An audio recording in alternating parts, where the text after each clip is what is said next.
vraiment ravi d'être là avec vous ce soir pour présenter ce projet de publication qui date maintenant de quelques années.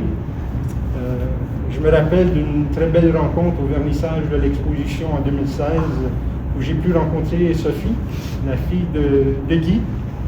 Et je me souviens très bien, Sophie m'a dit, on a 50 boîtes. Je suis preneur. Et pendant l'été, Sophie nous a livré 50 boîtes avec l'idée qu'on fasse quelque chose avec. Et donc, c'est un projet de longue haleine.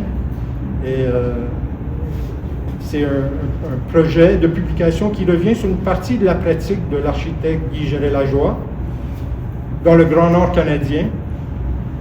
Mais il faut noter que c'est une pratique qui a été menée au départ au sein de la firme Papineau Gérard-Lajoie Leblanc. Une grande firme québécoise, firme d'architectes qui a connu son essor, un essor remarquable grâce aux grands projets des années 60 au Québec, période hyper fertile, avec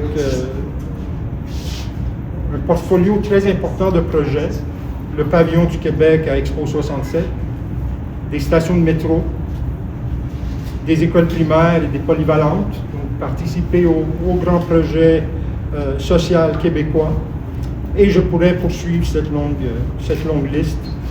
Donc il y a une partie album photo parce que l'archive de Guy en matière de photo, elle est vraiment exceptionnelle.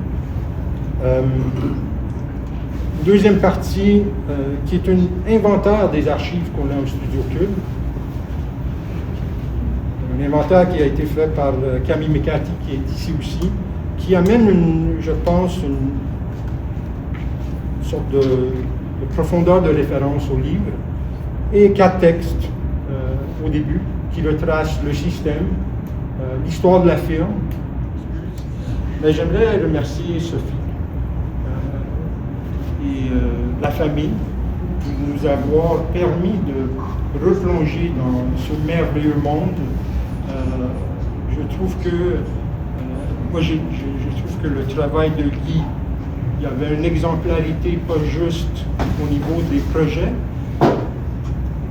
avec une vision presque obsessive de la chose, hein, comme les architectes peuvent être obsessifs, mais il y avait une exemplarité aussi en termes de collaboration.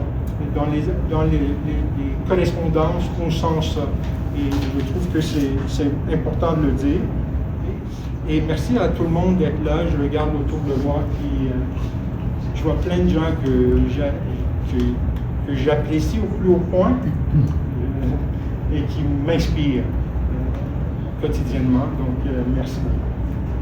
Bonne soirée. Amusez-vous.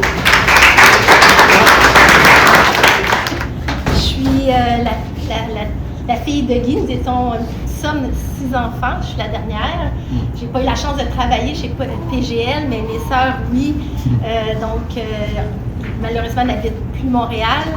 Alors, je suis heureuse, seule représentante de la famille. Toutefois, j'ai amené mes 2 enfants et mon petit-fils. Alors, j'ai dit, on traîne la famille réelle Gérard-Lajoie. Alors, bonsoir à tous. Au nom de ma famille, je tiens d'abord à vous remercier d'être présents ce soir pour signer le travail et l'héritage de mon père. C'est avec beaucoup d'émotion, comme vous voyez, que je vois aujourd'hui ces réalisations mises à la lumière à travers ce livre. Mon père est un homme passionné, profondément engagé dans son métier et particulièrement touché par les projets qu'il a réalisés dans le Nord. Ses œuvres représentaient bien plus que de l'architecture pour lui. Elles étaient liées aux gens, au territoire et à une vision humaine et respectueuse.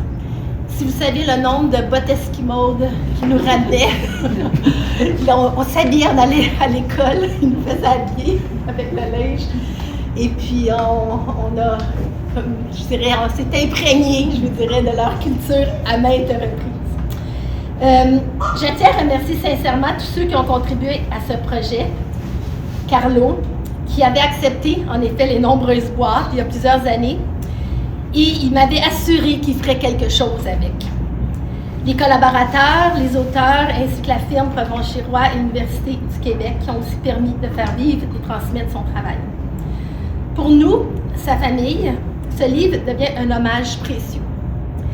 Il nous rappelle non seulement ce qu'il a accompli professionnellement, mais aussi l'homme qu'il était. Alors, merci de continuer à faire vivre sa mémoire ce soir. Et puis, je vous souhaite une belle soirée, puis il y a des livres à vendre.